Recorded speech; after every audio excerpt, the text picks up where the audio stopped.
episode number 529. My name is John Morgan, and Cold Coffee is with me for this, the first episode of the MMA Roadshow to take place while I have a teenager living at home. How about that, huh? I was wondering where you were going. I was How like, about that? yes, indeedy. Big man turned 13 on Monday, I guess, was the official date of his birthday, but obviously we had like an entire weekend-long celebration. Yeah. Oh, bro, I'm exhausted, man. I need like a week of rest from the weekend to celebration of his birthday, man. We had a big party at the house. Obviously, appreciate you stopping by and saying hello and even bringing a gift. You could have come empty-handed. I know, but it was kind of you. It was kind of you. I appreciate that. He certainly appreciated it. You know, as you do, as you get your kid picked up from school in a limousine on his birthday, because that's what everybody does, right? Of course. I forgot when it happened to me. You know, I mean, I know it probably happened. You know, because like you said, everyone does it. Everyone does it. You know, so him and his friends got picked up by a limousine. They went and had some frozen yogurt, and they came back and they had a big video game truck parked outside our house, and they played and had a good time. Then, of course, Saturday we had some family activities. Sunday, I got to take him to Speed Vegas, which was a big surprise. I just told him there was a surprise. I didn't let him know what it was, but he's starting to get into cars and liking sports cars. Corvette, actually, his favorite vehicle. But I can't wait to see where you take him when he's getting into girls more.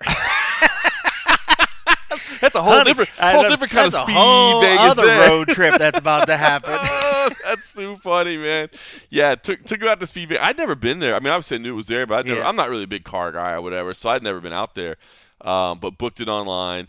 And he went for a ride in a Lamborghini and a ride in a Ferrari. And then they have like a Dodge Charger, actually, that they use. It's like made up as like a police car or whatever. Oh, yeah. But they use that as like a drifting car on the track, which was real. I'm not into cars, so that was pretty cool to see like how they maneuver around the turns. Like that's crazy. I thought on the drifting part that they went to like a different area or something. Because, you know, you see sometimes we're like drifting open fields or whatever, like that open parking lots. Because it lays a lot of rubber under the track. But no, they just took that car out there on the track with all the rest of the cars and you know, did the swerves around there. It actually says it's actually kind of funny because it's made as like a police car. Yeah. But and my kid actually pointed out to me, he's like, "Ha, that's funny." It's like it says to protect and to swerve on there. I was like, come on, that's pretty cool. So anyway, I just want to give a shout out to Speed Vegas. I mean, I was just a customer there. It's not like they hooked me up or anything, but I had never been there before, and as a Las Vegas resident, it's not cheap. But if you're into cars, and obviously we just did the ride along, but you can actually like drive, and you could see my parents came with us to see, and my wife and everything, just to kind of all hang out. And it was funny because everybody's laughing at like just how giddy like all the guys are and stuff. You know what I mean? Because they're like, driving in their big motor car, the powerful supercars, whatever. So you know they'll do the driving. So you have to be 18 to drive. So I'll take him back and let him drive a car when he's 18 or whatever. But seeing the footage of like the Ferrari and the Lamborghini was pretty cool. And I'll tell you a funny story. My brother-in-law never lets me live it down. One of my birthdays, this is years ago, back at when I lived at the old place. Mom came to visit. And at the time, the rental didn't have a washer and dryer. So my mom was like, "Well, I was thinking about taking you and Jeff, my brother-in-law, to that racetrack to go on cars." She's like, "Either that, or I can get you a washer and dryer." Jeff is still mad at me to this day because I chose the washer and dryer. Hey, that was practical, bro. It was because it came out to bigger value too. Because you know, with the washer and dryer at the time, it was probably closer to like $1,000. You know, so I was like, "Sorry, Jeff, I'm tired of going to the laundromat." That's pretty every good. Time man. He'll bring it up every couple of years or so. He'll bring it up. You know, usually around birthday time. Remember that time we could have raced in the Lamborghinis? That was practical though. Practical. I don't regret that at all. It is pretty cool though. So even if you once you're there, they have like all the cars parked out there, and they're to the people there are so nice. But they're like, if you want to go like just check out the ones that you're not riding in, whatever. They're just like they're all unlocked. You can go take pictures with them, sit in them, whatever you want to do. So you can go check it out. And so that was a fun day. That was a good day. And then neat. The final thing before my parents went out of town, because they were all in town visiting, we went and had Korean barbecue because my son is a Korean barbecue junkie, right? Like you've seen him in action. He loves it. I don't know what it is. I guess it's just, maybe it's the the grilling. activity, the grilling part of it. I think it's for a little part of it. I mean, obviously the food and it's unique, it's international. But at the end of the day, what dude doesn't like grilling? get to grill, right? You know, it's fucking grilling. It's in our nature.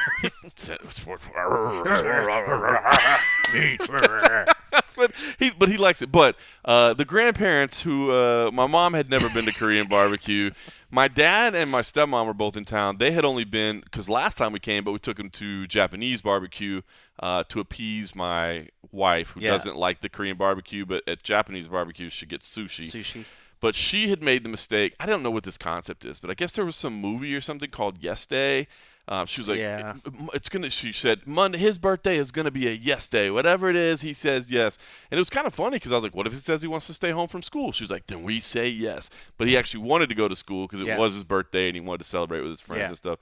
But and he knew he was getting picked up in a limo. And he knew he was getting. Well, no, that was actually because his birthday was Monday, but the Friday, gotcha, so we picked him up on. But so he could have just stayed home, but he didn't.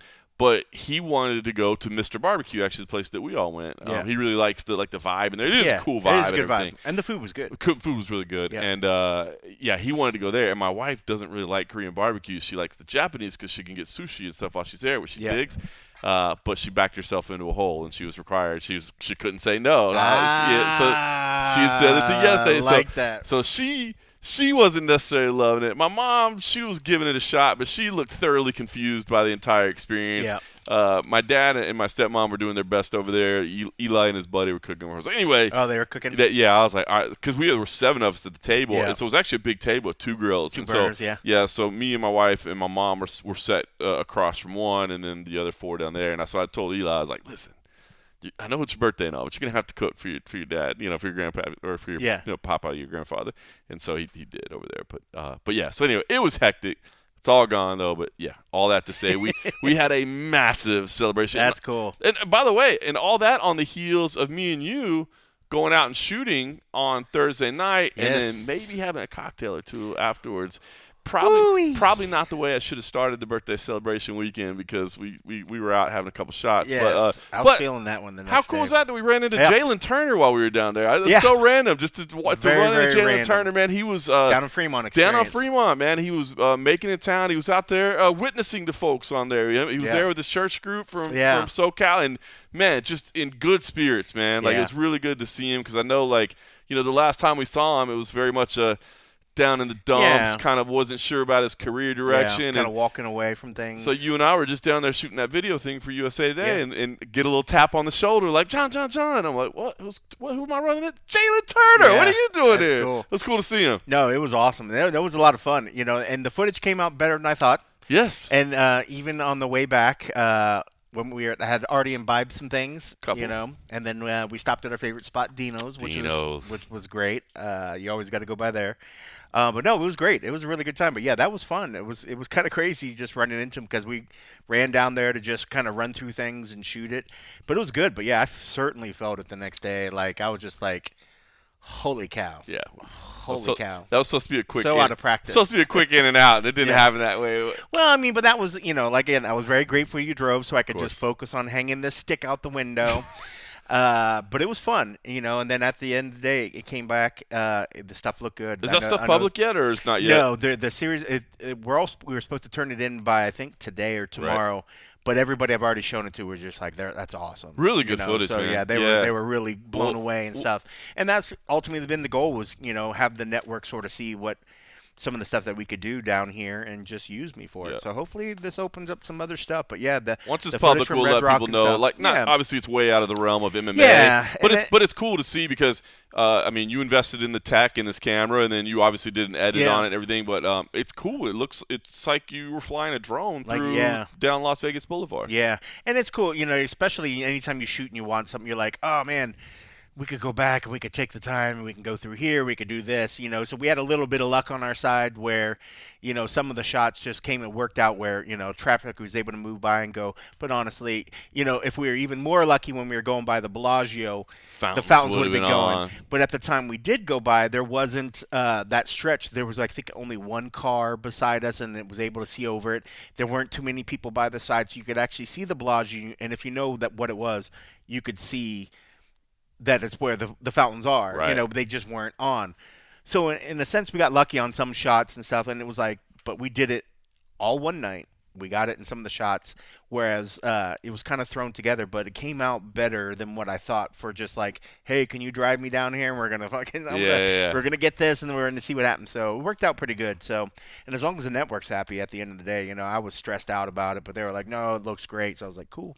That's awesome. Let's do it again. So we'll point people in the direction once that's all right. Listen, we got a lot of MMA to talk about. Before we do, one little thing. Did you see the NFL schedule reveal?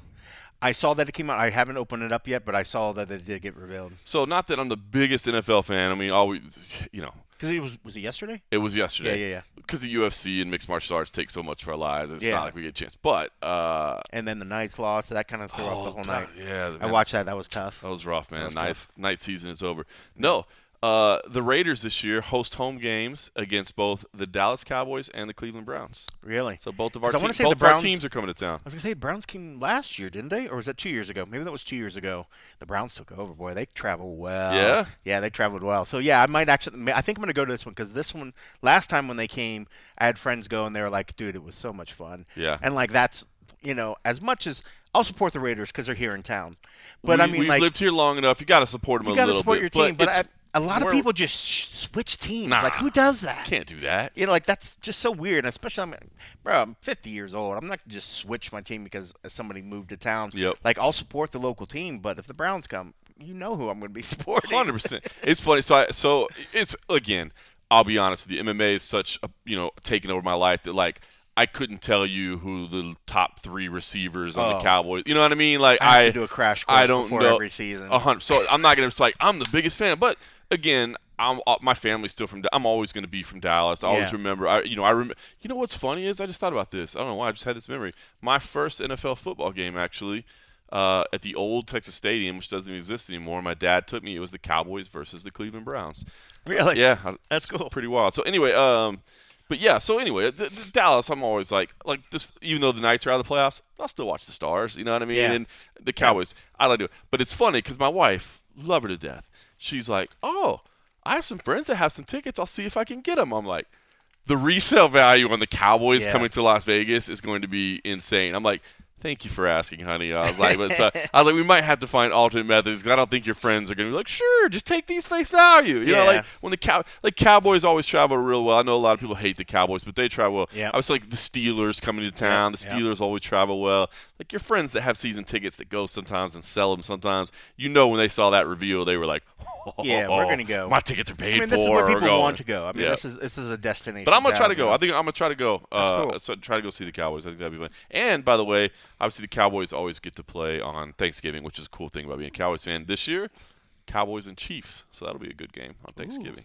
Yeah. A lot of subtext there. A lot of subtext. Cowboys versus wife will be wanting to watch it. Wife will be cheering against me because she's cheering for Taylor Swift. You know what I mean? Yes, indeed. She watches every Chiefs game. Really? Oh my God! That's hilarious. She watches every Chiefs game just to see if she sees to catch a glimpse of Taylor Swift. Yeah. Too funny. All right, listen, UFC Fight Night 256 is this week. We'll talk about that. I know you were at Media Day yesterday. I couldn't make it over there, but I did watch the interviews that you so expertly conducted. My wife actually had it on the background. My wife was like, look at Kenny asking questions. I had to. Oh, at Media Day? I was replaying the Media Day stream last night after dinner or whatever, just trying to catch up, and I had it on the TV in the kitchen while we were cleaning and stuff, and she was like, look at Kenny asking questions. I'm like, yeah, you don't watch many media days, do you? I was like, but she admired how far you had come in your development of just handling business on media day. So I thought the Paul Craig one went pretty good. I mean, because we have a good relationship your boy right with there. him. Yeah, we have a Paul good sees you and he's like, bro, little Jew. Yeah. I mean, it was a tough one. I mean, coming in with 3 losses, I mean, I could see where somebody could just jump right in there, and then you set the mood. And we've always said this over time, there's a tactful way to kind of get in there. If you can get somebody to open up and get comfortable, they're going to open up and be comfortable talking about stuff that might be down on them. And I thought he did a great job of just sort of opening up, and I was just like, cool.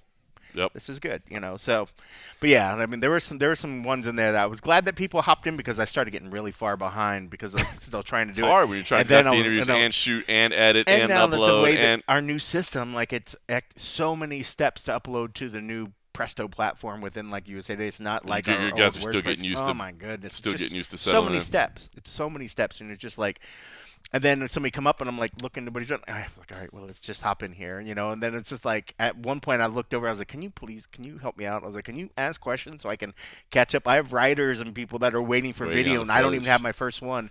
Because then there was like a hiccup with like Morales. Morales ended up being like the third video upload because it kept getting stuck and I kept having to re-upload. Because your system now is basically so that anybody in Gannett can access it, right? Yeah. Like, so you're essentially uploading. Once it's in there, anybody can take that literally ID anybody can run it and put it in there, which is smart. Which is for what a we wanted news to network. before. That's what it should be, right? Like, you got why be duplicating or replicating efforts when you can just all share 100%. From the same pool. Like, because, before we were on a different platform, so say we put a thing, they would have to embed a story that would maybe have our player on their player. Our player, it would just pretty much just be pushing them to our page. Right. Which doesn't incentivize them to utilize it. Now we can live within there. So Reno Gazette wants to put it, and they can write their own little story, and they can put our video in there, and boom, it's right there playing within like the native player of theirs and stuff. So yeah, it's a work in progress. There's just some stuff. It's just slow. There's a lot of steps and a lot of fields you have to fill out before you can actually publish it. And it's interesting. Like even the thing of like an image. I can't publish a video live without, and this sounds like a simple thing, but you can't publish it without adding a thumbnail. Sometimes the thumbnail takes a second, especially because it's a step where it's another export, and then you have to do the other little things with that, and it's just like, but whatever. But at the end of the day, I was just like, can you ask? I was like, can you start? I was like, bro, I'm like 3 behind. I was like, please help me out. All right, well, we'll get to some talk about the media day, but I did want to get to the big news because it really is what everybody's talking about, right? And it is funny because I feel like we went from everybody saying, oh, MMA, it's so terrible. There's nothing going on in the sport. It's over. It's over. We're not even doing it anymore. It's all of a sudden like, bam, here's a headliner. Bam, here's a headliner. Bam, here's another headliner. Dricus du Plessis, Khamzat Chimaev. Obviously, that is a big fight. By the way, did you see? Dricus is savage on social media. Did you see that? Like Nasruddin Imavov got named as the official backup, and Dricus like posted, "Oh, so I guess I'm fighting Nasruddin Imavov now." Since just a little jab at Khamzat, you don't show up and make it. It's not out of the realm of possibility. Yeah, I mean, we haven't seen the guy in the U.S. forever. I mean, like, this is the guy that's hanging out with a guy that's been listed as a fucking terrorist. We'll see what happens. A warlord. But like, come on. I thought that was pretty funny. I didn't think we'd ever see Chimaev in the States. I'm literally blown away. It's good. It's good. Well, I mean, I guess we'll see. We'll knock on a little wood right here. I don't. If he's there or not, I'll be watching the fight. It doesn't matter. I think it's a cool fight, and it'd be cool to see him, be able to fight. But I like that fight a lot. It's in Chicago. Yeah. I could say this guy's been sitting out on the side for a minute too, though. I mean, like, it's kind of interesting that they're playing off. I mean, granted, he's been up there for a minute, but I mean, like, in terms of activity and like, it's interesting. Yeah, it's interesting. Interesting. Like, all right, so I wonder if somebody. You just feel like there was outside influence making this happen, and maybe when it comes to investors and other sort of stuff, like I felt like they could have went other routes than just immediately jump on Chimaev. Well, it's funny that you say that because I actually like that fight, and I didn't. I feel like we've been building this moment for a while, so that one I liked a lot, right? I liked a lot, but what you just said impacts exactly the big news that everybody saw. Ilia Topuria, Charles Oliveira. Ilia's moving up. He's going to face Charles Oliveira for the lightweight title. And then we know that Islam Makhachev is going to move up as well. Yep. He'll face Jack Della Maddalena. Straight up belts. Straight up belts, which that's a good thing. That is an amazing thing. That is a good thing. But we also were like, there's no way that Islam's going to have to vacate it. There's no way Ilia's going to fight for a interim belt. Right. And both, one did not happen and one certainly did happen. So listen, I say big fights, and those are big fights. Those are big fights, man. Those are big fights. Yeah. But I'm gonna be honest with you, and you know me, I'm positive silver lining guy. I'm like, hey, 100%. 100%. You know, I mean, next to me, you are the most positive person out there. Well, I guess I'm very understanding sometimes. Like when people go, why didn't they make this fight? And I'm like, well, you got to understand, geographically speaking, this one was more logical, and also they had made a promise to someone. You know what I mean? So like, and right now, I can do that. Why is Islam Makhachev fighting for the welterweight title? Well, listen, Islam's that guy, and he's part of the Habib family, and everything that they've done, and you know what I mean. And now you got this. And he had always wanted to move up to welterweight, and he'd wanted this, but he wasn't going to fight his buddy Bilal, and so here's the opportunity. And Jack Della Maddalena just announced himself as a superstar. So it's a big fight, and that's why it came together. I can do that. Yeah. Ilia Topuria and Charles Oliveira. I can say, man. Ilia Topuria, that dude beat the two GOATs in a row at featherweight. He said, and you can't argue with Oliveira's side of the deal. He was the number 2. I mean, like, that's legit. Right. That's legit. I can make that, right? And these are big fights. Yeah. But it's not the fight I wanted to see. It's not the fight I wanted to see. And now, compounding issues, you got Ilia and Islam barking at each other. Yeah. Or Ilia and Ali barking at each other, or whatever, you know what I mean? Like, you guys could have fought, right? That's it! Why are we talking to each other? Fought. So, I mean, that's what Ilia the whole time said he wanted to fight him. Right. I mean, that's the whole reason he wanted to move up. He believed he could fight him. Right. And so, yeah, I mean, to think that he wouldn't chirp a little bit about Islam running away, I mean, it's there. It's just there for the asking. I mean, like, he did everything. This is a guy that's been asking for him, John, and he wanted to prove he was the pound-per-pound guy. And now you've taken that away from him. If you can't fight the pound-per-pound number 1 guy, it's hard for you to say that you're the number 1 pound-per-pound guy. And I think at the end of the day, Ilia wants to have that belt. It wasn't just that he wanted to move up. It's that he wants to be known as the pound-for-pound best. I'm close enough in weight to the guy that's pound-for-pound number 1 that I want to fight him. Yep. It was a two-pronged attack. But, I mean, I get it. I mean, he's within his rights to be like, dude, you're running. And if anything, that's certainly, if it causes Islam to say, hey, don't worry, I'll be back. We're just not hearing that. He wants to take over the welterweight and be the new big whatever and just keep being the pound-for-pound guy. Because it's going to be hard to deny it because Dana's just going to go into even double-fold. If he can beat Jack and then say, like, he gave up the belt. He didn't lose the belt, guys. He's still a 2-belt champion. And then going up and then beating Jack, he's going to say, how can you deny that he's not still the pound-for-pound greatest? Right.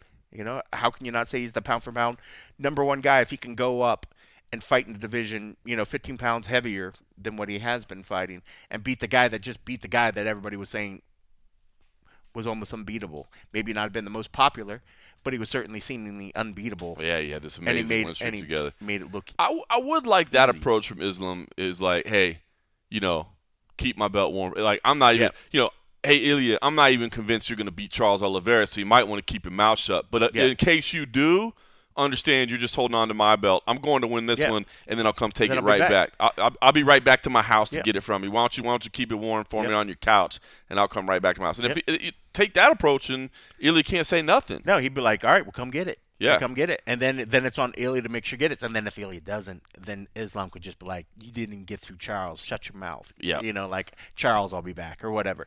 But, I mean, for them to make it sound like, oh, this move, we've been planning on it. The weight cut was so hard. The weight cut was rough. He's going to do better. Like, I don't remember there ever really being an issue where we were like, oh, man, Islam needs to leave one lightweight.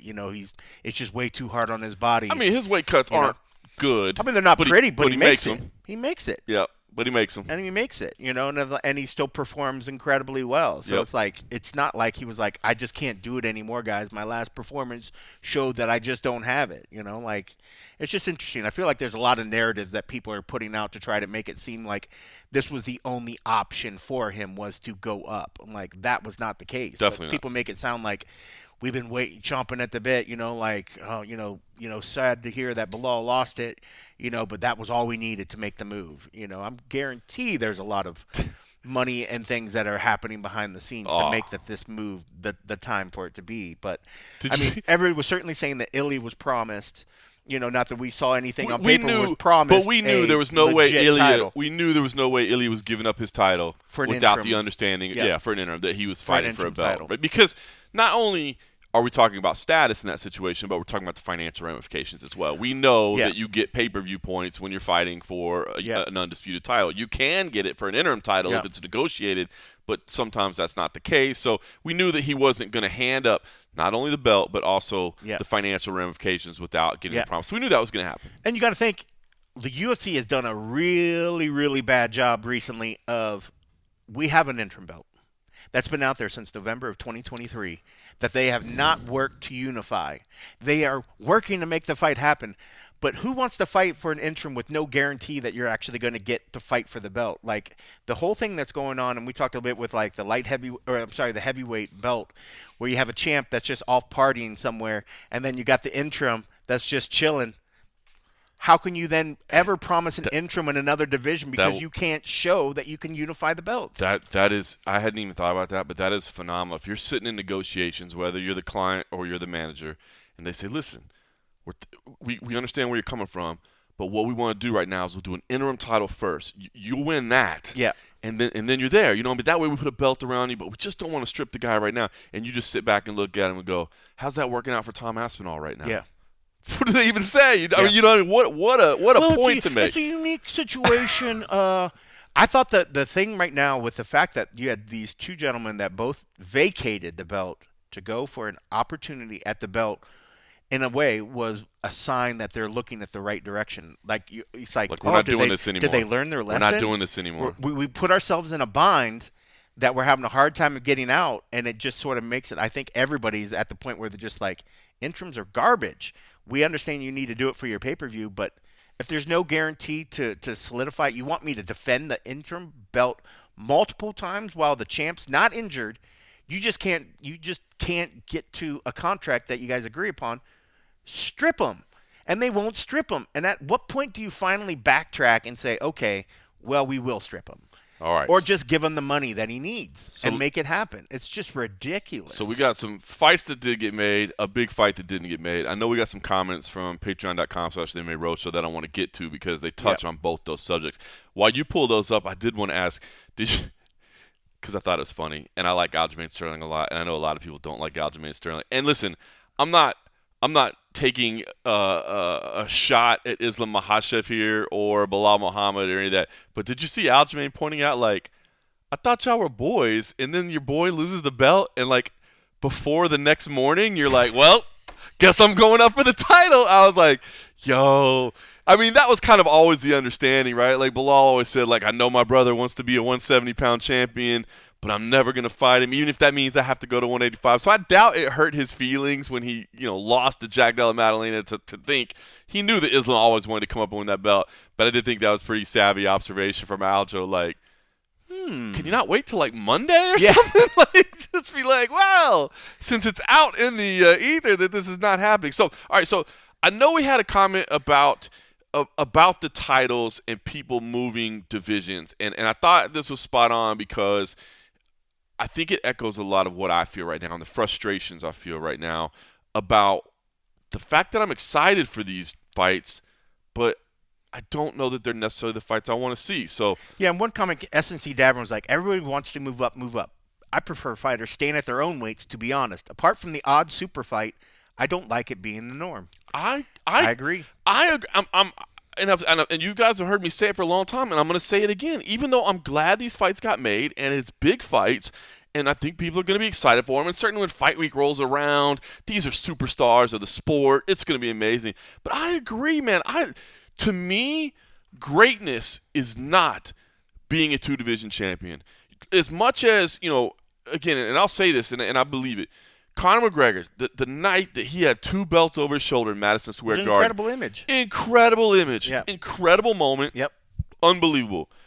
Conor McGregor is not one of the greatest fighters of all time. He's just not. Yep. He's never defended a title. And how many defenses does he have? Zero. He certainly collected. Zero. And some belts. And I don't fault him. Like I said, Conor McGregor won the game of prize fighting. I mean, he's the richest man ever from the sport of mixed martial arts. Like he did. And I've always said, and make sure people understand, this is not an insult to Conor McGregor. I've always said, if you wrote a book about the history of mixed martial arts and it didn't have a chapter on Conor McGregor, you have a faulty book. Like that man changed the game and is an iconic superstar. But when I talk about greatness, when you're having the silly Mount Rushmore argument, or you're talking about the impossible to debate pound for pound talk, to me, the first thing I look at is title defenses. I want to know that against your peers in your era, every man that came in that cage with a target on you and wanted to take that belt was rebuffed and turned away. Anderson Silva, George St. Pierre,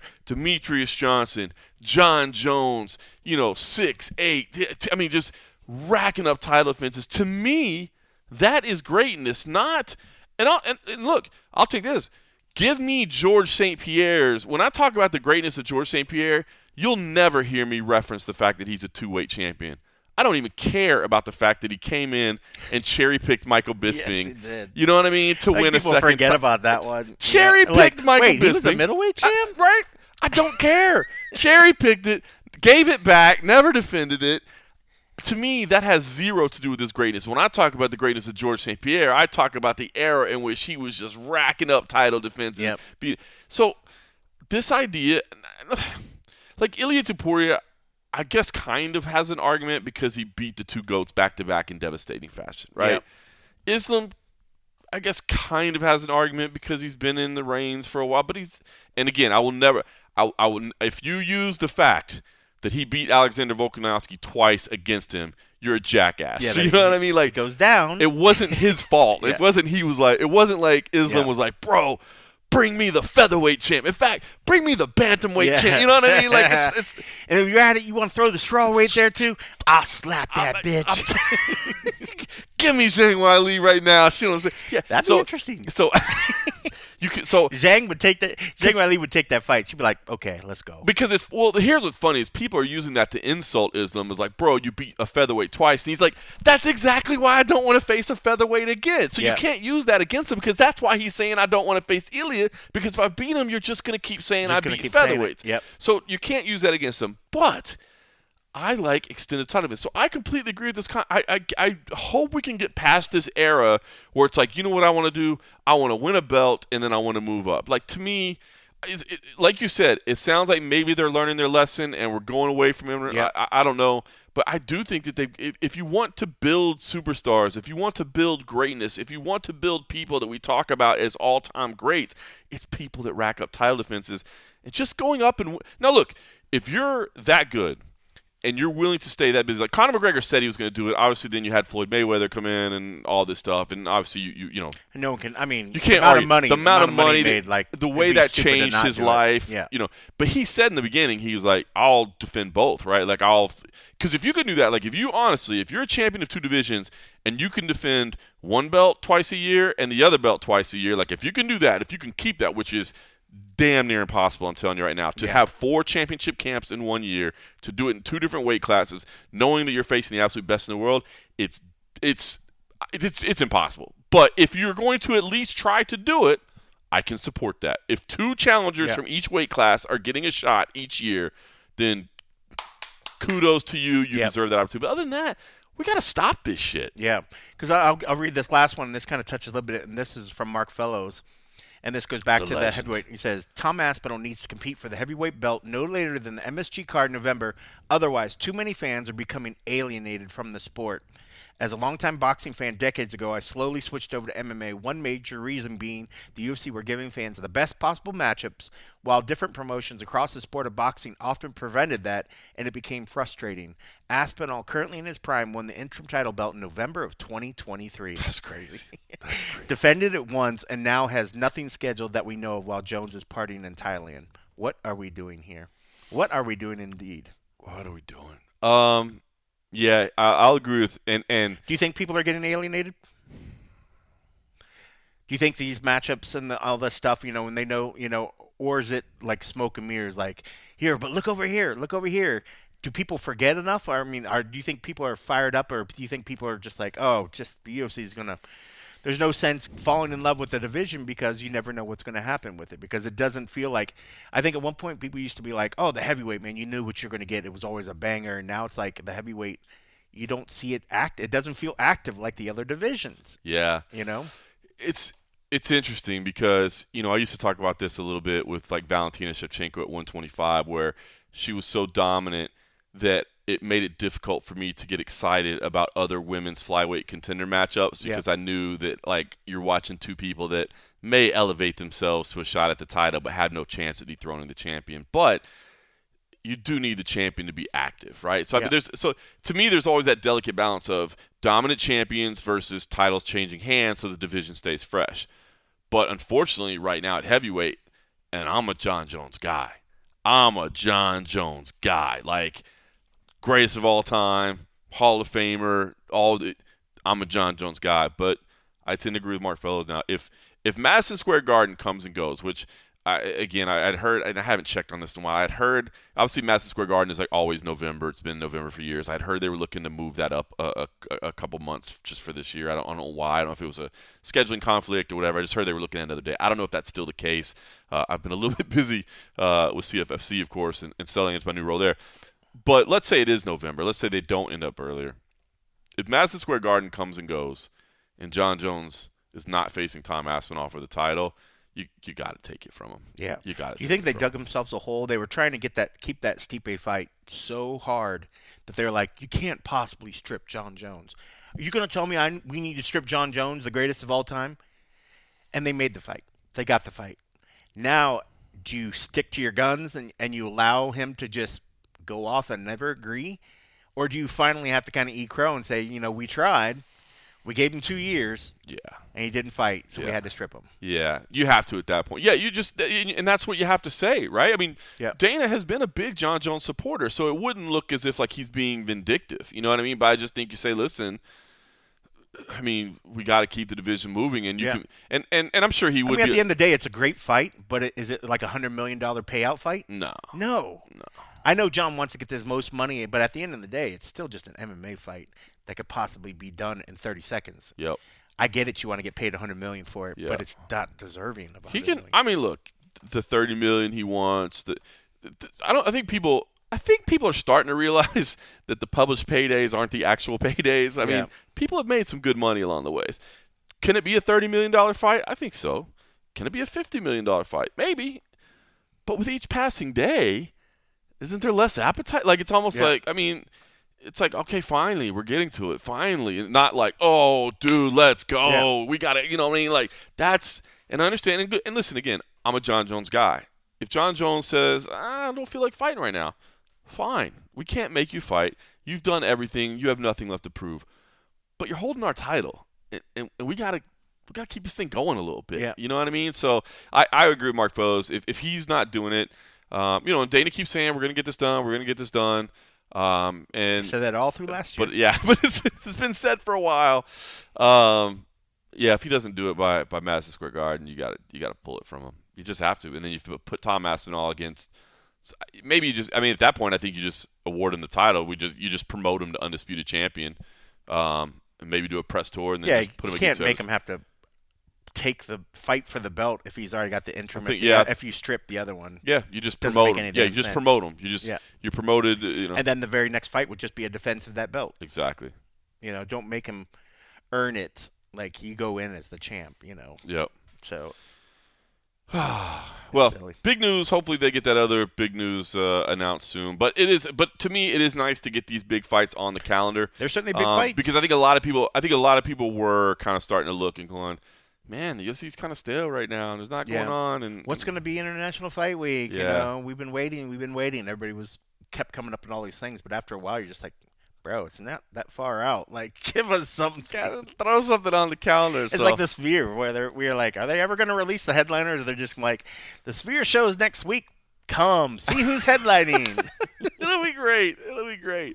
We'll see. You know what? Speaking of with that, did you see my I know we got a fight to talk about. Did you see my tweet that I sent out the other night about the ticket sales for UFC 317 in New Orleans?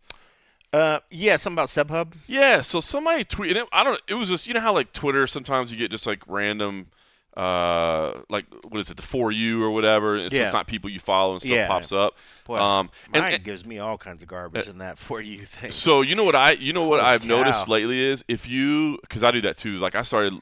So I'll just jump over to the following one because I think it fixes. I think it fixes your algorithm a little bit if you just stay in the For You for a while. Or you mean if you stay in the following? Yeah, because it's funny because you go to the For You and then you get like something like political or something, whatever. You get ads and all these people and you that see are sponsored. and maybe it does like get your attention for a second. Like I only really care about MMA on Twitter, but if I see other things, like I'm gonna look at it for a second. But then all of a sudden, like the algorithm starts saying, "Oh, you like that stuff, so we're gonna fill you with that." It skews very, very so quickly. Then, very quickly. I feel like if I look at one tweet on some subject, I'm getting 100 tweets on that subject. Like, bro, I just got. So anyway, I figured if you go back to your following, I feel like it kind of cleanses your thing. Yeah.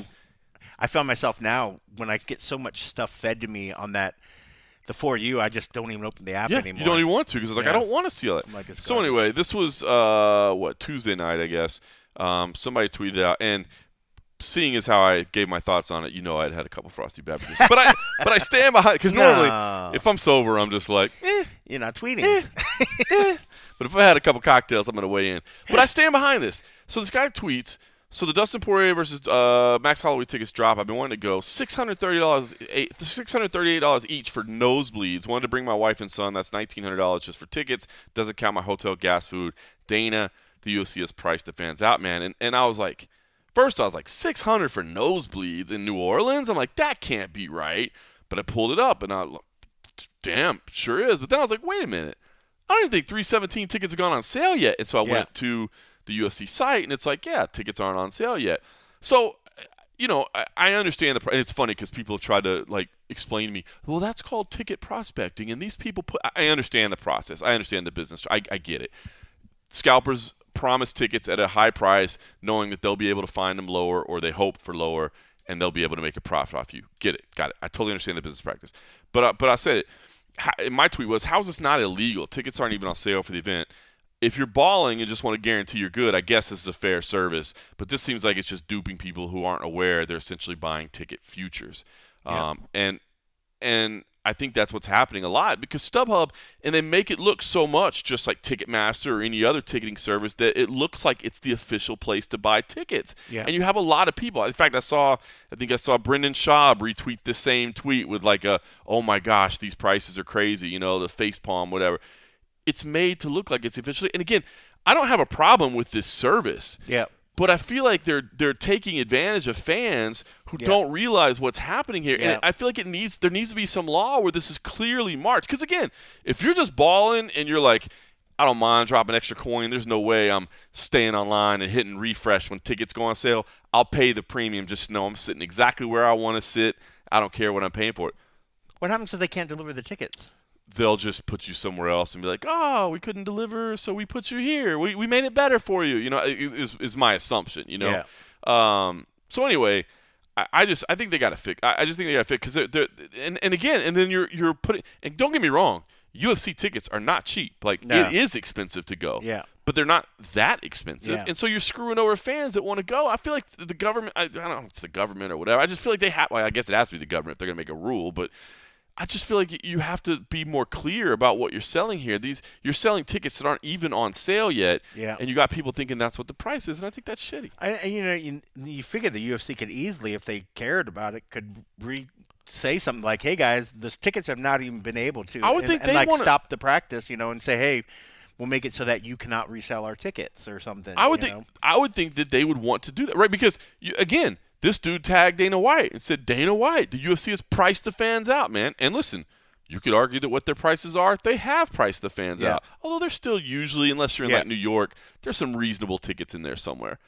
But yeah, you're impacted. So I would think that this is screwing the UFC's business, that they would want to come after these people and say, this is not a cool practice. You're making it look like we're way more expensive than we actually are. Yeah, or just be like, shut your face till we release the ticket prices. Right? To me, I would think that should be the rule, is that you can't have resale tickets if the tickets aren't even actually on sale yet. You know what I mean? Yeah, what are you reselling? You're reselling. So anyway.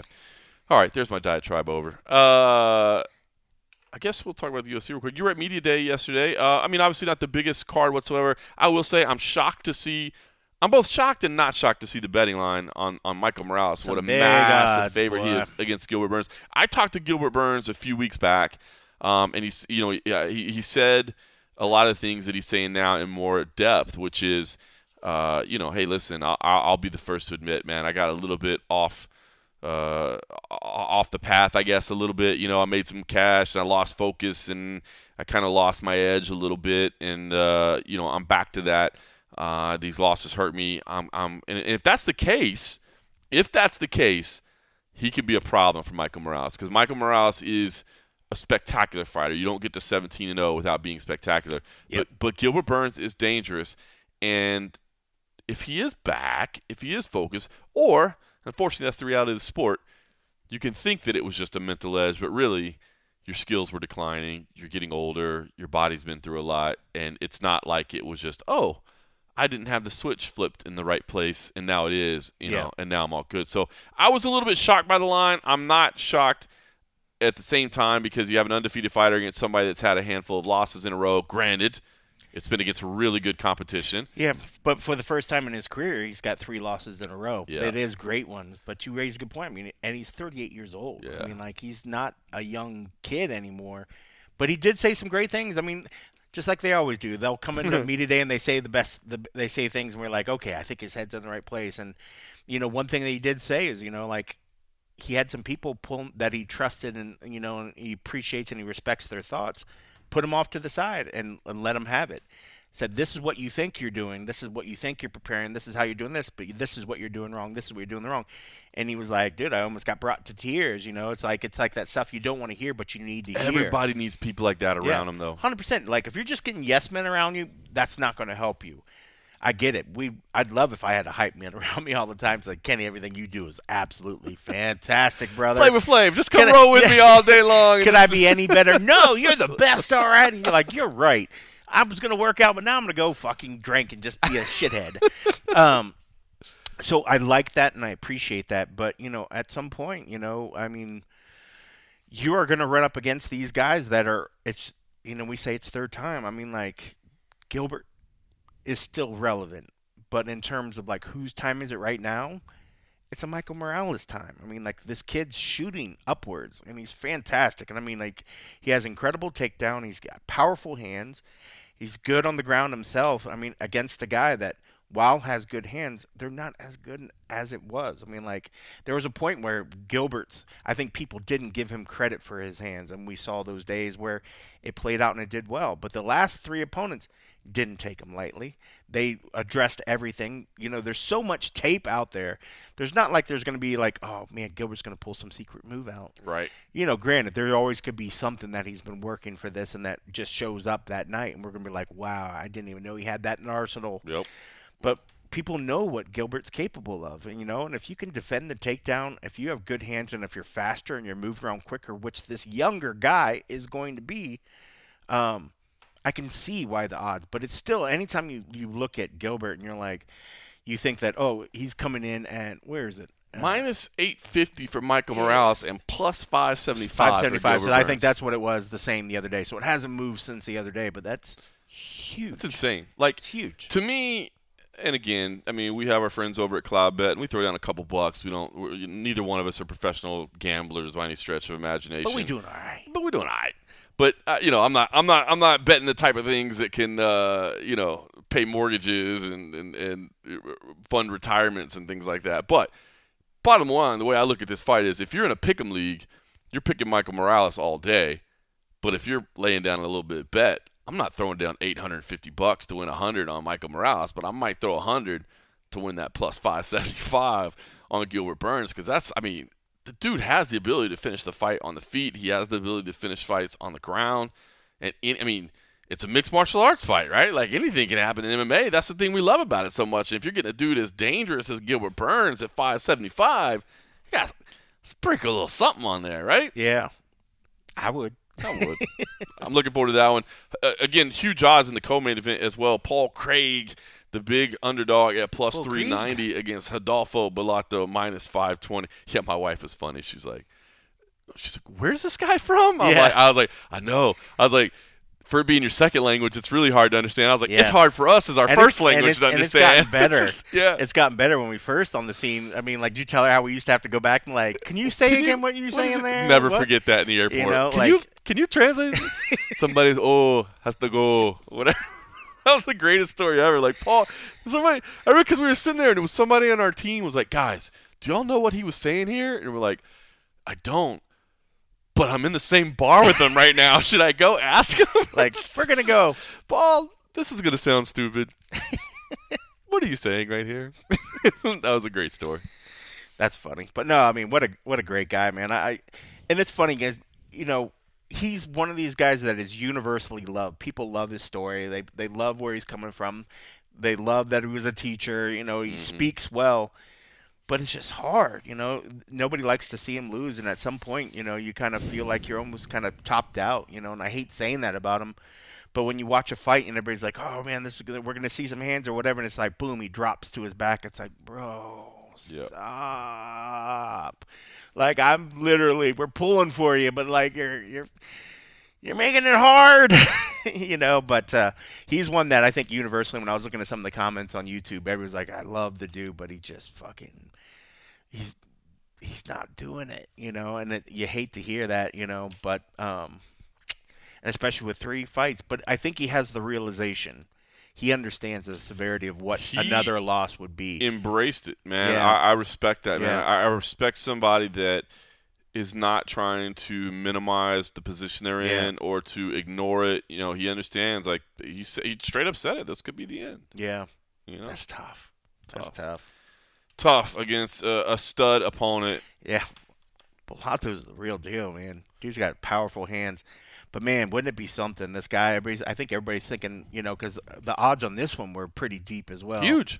Minus 520 for Rodolfo Bolato, plus 390 for Paul Craig. Yeah. So, dude, if Craig was able, Paul Craig was able to go in there and pull some out like safe, he's able to just get him down and is able to pull something out. Be amazing. Oh, my goodness. I think everybody cheers for the guy, man.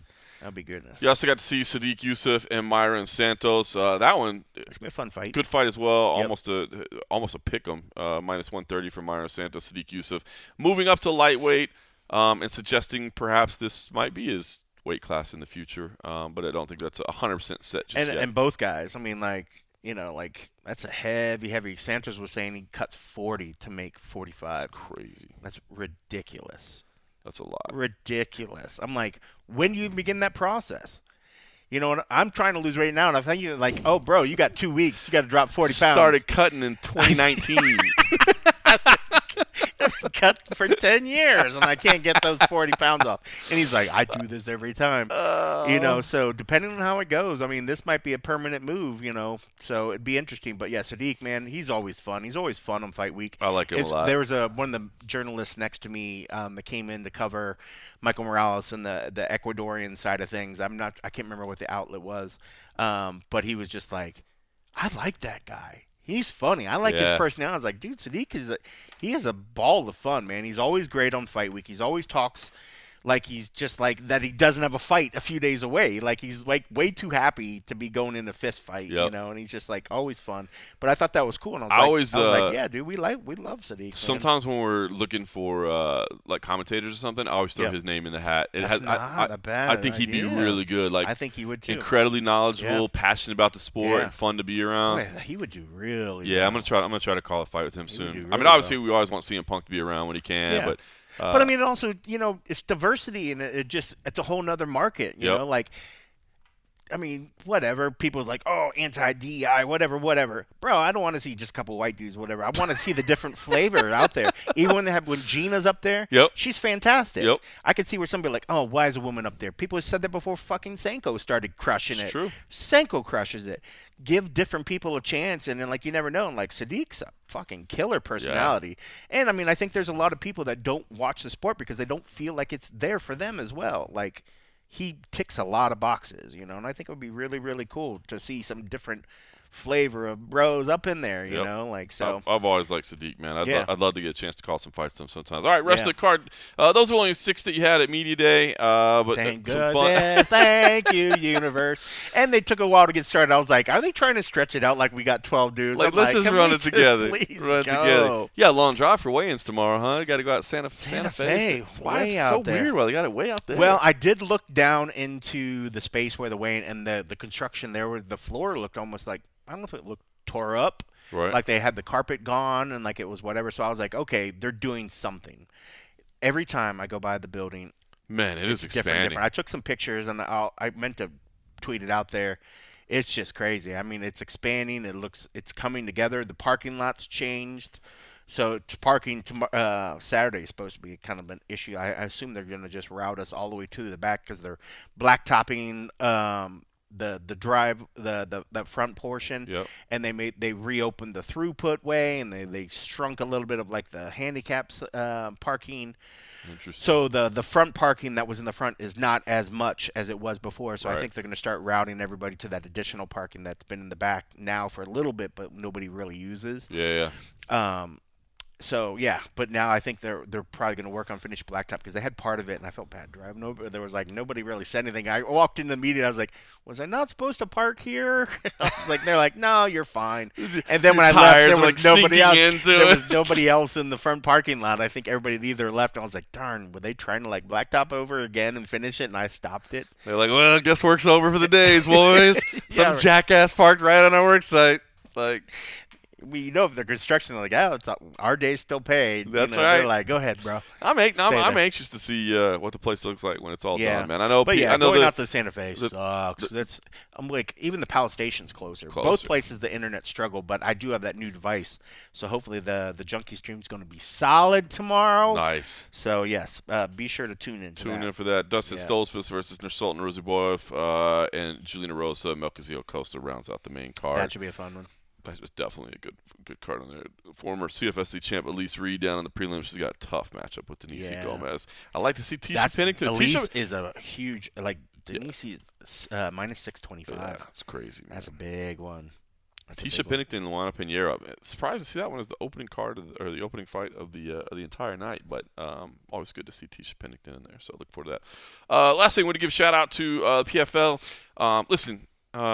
They're launching the PFL Pacific. That's official now. All that news came out for 2026. They continue to reveal these international leagues, which I will continue to contend should be the core of their business, man. I think it's smart to go deliver in these markets and to really kind of give prime time opportunities and local fighters a spot to shine in those markets, and then hopefully make their way to the big show and the big stage. And I know that they've had to let some people go. Patchy Mix the latest, but I think that's good, man. If you're not going to be able to pay them, and those big paychecks would financially impact you, I think you're doing the right thing by letting these guys go. Let them go fight where they want to go fight. And I know it sucks because people are like, oh, well, what'd you even get Bellator for if you were going to not, fight these guys and you're going to let them go? It's a good thing they're letting them go, man. It really is a good thing they're letting them go so that they can go compete. And, I know he's not everybody's cup of tea with Ali Abdelaziz, but I've seen him post on social media. It's true. It's like, look, don't cheer for the PFL to fail. I mean, just try to push them in the right direction because fighters need options. If PFL goes away, it's not good for the market, man. Fighters need places to fight. They need opportunities. It does look like One Championship is doing some more MMA now, but they're still only doing a couple of fights a card. For a while, it was almost exclusively kickboxing, Muay Thai, and submission grappling. They're adding some more MMA back in, but it's still just a couple fights, so there's not a lot of spots there. You got KSW, you've got Atma, you got Ryzen that's doing some good things over in Japan. So, I mean, but as far as big, those are kind of localized organizations. As far as international, outside the UFC, it's just the PFL. And so while you might not love some of their business practices, try to point out the things that are good, because I do think they are doing some good things. And I think if they can just get over this hump of this, letting these Bellator athletes go if they need to, I think the Patchy one, people were asking for that. Need to happen. That one needed to happen, and people are already like, UFC, he's going to be there. Oh, yeah. And he's going to make an immediate impact. Talking about maybe the Mario Bautista fight right away. Dude, Patchy Mix, that was a great get for the UFC. He's a stud, man. That was awesome. He's an absolute stud. I'm glad that they finally sorted that. I know a lot of people were just like, what is the deal? I wanted to try to get him on our but I think there was maybe some concern. But I wanted to try to get him on our upcoming grappling card. I thought that would have been great. We got a fun one, but I think he was kind of in the middle of all this stuff and getting it worked out. But now that he's in the UFC, maybe we can get him on a future grappling card. He's a beast, man. Yeah, I'd love to see him there. I'd be interested to see him going, because he's about the same weight as like the Rutolo brothers. Yeah. One of those dudes. Oh, those guys. They're savages, great, man. Like, that's what it's so cool when you get to see grappling guys really get highlighted, when people realize, like, wow, this is what you focus on. But now they're starting to dabble in with the MMA stuff, and it's like, no, you don't want to fight Patchy in an MMA fight, but grappling, that would be an interesting match. I love it. I'm looking forward to it. We got So we'll talk about it next week, but we've got 2 events next week on Memorial Day weekend. Dean Thomas will be on the mic with me, but we're doing submission grappling on the Friday night, and then we're doing MMA on Saturday. But honestly, Pat Sabatini and Joe Selecki in the main event, which will be a great grappling match for our first ever belt. Kevin Dantzler's back in the co-main event. There's going to be a belt on the line there. But Chris Weidman, we're going to see Chris Weidman going against Pat Downey at 215 pounds. Not a belt for that one, but that one should be very, very exciting as well. We got a women's 125-pound tournament. There's some good grappling matches coming up, so we'll talk more about that next week. Last thing I want to plug real quick, my episode of The Grudge aired that I was breaking down and reliving Ronda Rousey versus Miesha Tate and the rivalry between them, and it was Is that Vice? It was on Vice Sports. Okay. Yep, absolutely. Yeah. So it just debuted last night. So if you get a chance to watch it on Vice Sports, go check it out. Let me know what you think. It was cool to be a part. I taped. And then John Anik taped immediately after me, like we ran into each other. I didn't know he was going to tape that day, but I ran into him as I was leaving. We kind of exchanged some pleasantries and stuff, and I headed out. But it was cool the way it did it. It was the way, and it didn't necessarily get presented so much, but I thought they did a good job. It was basically they told each of us to kind of like, I was supposed to not really argue it from Miesha Tate's point of view, but talk about the rivalry from Miesha Tate's point of view. And then John was supposed to talk about it from Ronda's point of view. That was the initial idea as they taped it, but the way they promoted or presented it, because once you start talking, it's kind of hard to be like, I'm just championing for one side or the other. You just kind of relive Especially when you know the outcome. Especially when you know the outcome already, Yeah. you know what I mean? And you know the people. And but it was an interesting rivalry. That rivalry, man, it was so intense. And it really did that thing was really important to helping elevate women's MMA, right? Yeah. Because, obviously Ronda was a big part of that, but the rivalry with Miesha was, such a heart of the story versus just other, just beating, no disrespect to the other women that she beat along the way, but there weren't that intense rivalries. This was the one that kind of lasted, came from Strikeforce into the UFC. It was funny because I hadn't thought about it in years, but like, as we were getting ready to film, but going back and watching, like, where just Ronda refuses to shake her hand, and like, to be honest, I hated that. Like, that's my favorite thing about MMA is that, like, I'm going to beat the shit out of you, but then we've got each other's respect. You know what I mean? Like, we went out there and we laid it out there, and like, all right, let's go have a beer afterwards. And I did hate that, but kind of reliving that. So anyway, go check it out. It was cool. That team, that Vice Sports team, and I know they're starting to do a lot more like live sports, and they're trying to do some things over there. I know they got some MMA programming over there. I could say the team that we shot with, man, they were top notch, man. Very That's awesome. Very professional the way they did. So I like the way it came together. Hopefully everybody can check that out.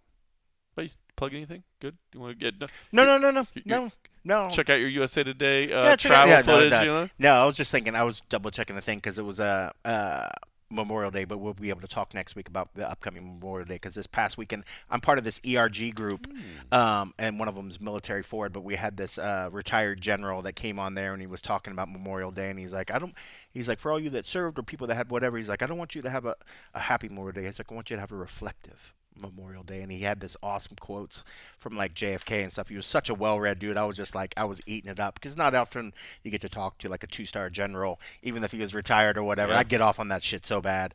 So it was really, really cool. But he was talking about stuff. But I'm going to look up some quotes. I'll look up that before Memorial Day. So our next one, I'll leave some of these quotes because some of these quotes are so powerful. He was bringing up some of the stuff that JFK was saying and all this other stuff. But I was just double checking that. But outside of that, no, yeah, you could look at the USA Today stuff once it finally comes up. But I'm not even sure when it's going to release. But outside of that, no. Same old boring me. I am going to be working out with Hot Tea here in a little bit. Yeah? Yeah, we're going to get, when you're constantly in a state of swollenness, you just always got to sort of update on it, So now we're going to do a little workout later on. But besides that, I'm pretty boring. I don't have anything cool. No family, no fun birthday trips here, no whatever. But I am down for some Korean barbecue here soon. Oh, we'll have to make a boys' night out. Yeah, and if you listeners, we have went to Korean barbecue with listeners of the show before. We went out and had drinks, and we will always say it one more time. You come to our town, and you say, let's hang out and have some drinks. You don't have to go as hard as James. I was just like, we don't Careful have to what go you crazy. Say. Careful what you say. We are always down to go out and enjoy some stuff. So I am not the best at saying no to the next round of drinks. You are terrible. But yeah, but we did pretty good the other night. We did pretty good. Like I hadn't went out and really. It wasn't like we went hard, but we did end up. We ended up in like three or four places. Yeah, Container Park. So we had a cocktail at Container Park. Yep. then Nerd Bar. Nerd Bar. Which is Oh, a Nerd fun, Bar. unique Still, bar. man, I hadn't been to Nerd Bar in years. I forgot I asked for a change so we could do the valet or whatever. Yep. When I went to something earlier, I had to pay, or I got a smoothie at this thing I was at. I was like, where did they get all these ones from? I couldn't remember why I had all these ones in my pocket. It's from or my wallet. It was from the Nerd Bar, That's cashing out funny. for the thing. That's such a cool place. The guy that owns it is a big MMA fan. And Yeah. he's got, I mean, Arcade, memorabilia, WWE stuff. You were taking a bunch of pictures. took pictures of some stuff like this last one because you always find some new. Because I think number one, I think he rotates stuff through there because his collection is so big. Yeah. And number two, there's just so much you kind of miss some stuff, and you're like, oh, I've never saw that before. But yeah, like I was like, what is that? A ticket to Pride 1. Like that's crazy. Yeah. You know what I mean? And Like, they have bowling alley Yeah. like there's bowling alleys in there, so you can actually drink and have bowling and stuff. But no, it was a lot of So we fun. did Container Park, then went to Nerd Bar. Or wait, Nerd Bar, then Container Park, Yeah. and then Then Dino's. and then Dino's, which Yeah. the institution that is Oh. Dino's. But yeah, I was feeling that. So yeah, woo-wee. But yeah, John's not good at saying no, and apparently I was not. I wasn't saying many no's that night as well. Too funny. All right, listen, we will have an and a half for everybody. We're at patreon.com/TheMMA Roadshow. We appreciate everybody that supports us there. I'm flying out early on Wednesday morning, so maybe we end up doing something Monday and something Tuesday. I don't know. We'll figure all that out. Logistics, we'll bring it to you. 529 consecutive weeks without missing. Yeah. We're not going to start now. Hope everybody enjoys the fights this weekend in Apex card. We'll make sure and talk about it all on Monday. Thanks for listening.